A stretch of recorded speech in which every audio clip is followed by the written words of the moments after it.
Hi, I'm Mark. And I'm Terry. And we're Escaping the Empty Nest. One of the places we like to visit are presidential libraries. So far, Terry has visited the George W. Bush Presidential Library in Dallas, and we both visited the LBJ Library on a trip to Austin.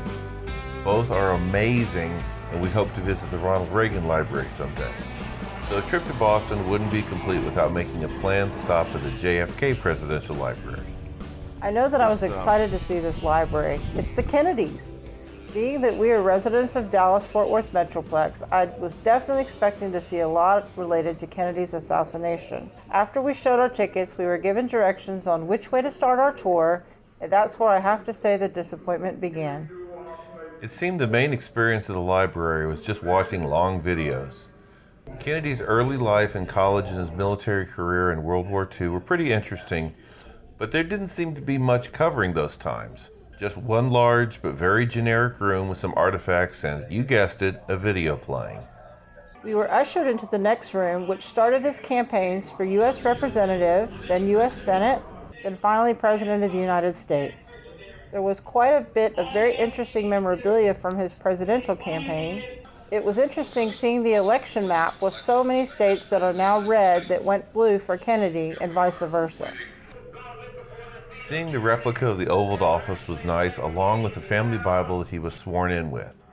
After we visited the Oval Office display, there were some different memorabilia of Jackie's clothing for different events, more videos, and I was surprised to see there wasn't more detail and artifacts about his assassination. The flash, apparently official, President Kennedy died at 1 p.m. Central Standard Time, 2 o'clock Eastern Standard Time, some 38 minutes ago.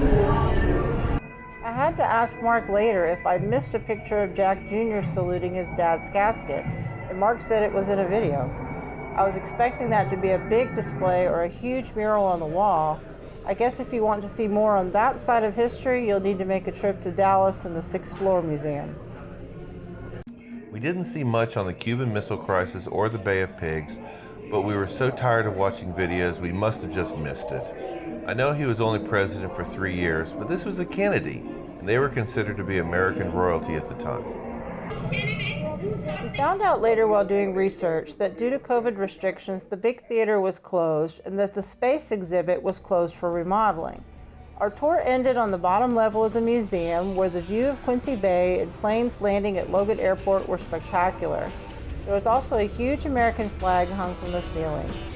We both walked out of the library totally underwhelmed, which was really sad.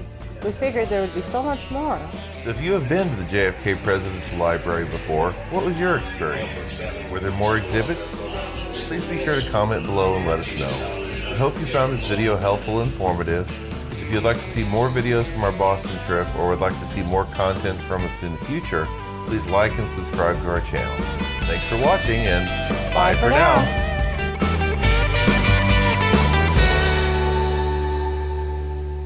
Why, some say, the moon?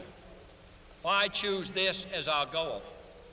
And they may well ask, why climb the highest mountain?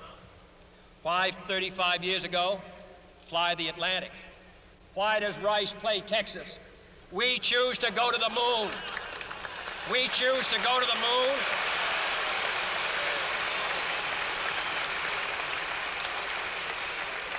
We choose to go to the moon in this decade and do the other things, not because they are easy, but because they are hard. Because that goal will serve to organize and measure the best of our energies and skills. Because that challenge is one that we're willing to accept, one we are unwilling to postpone, and one we intend to win, and the others too.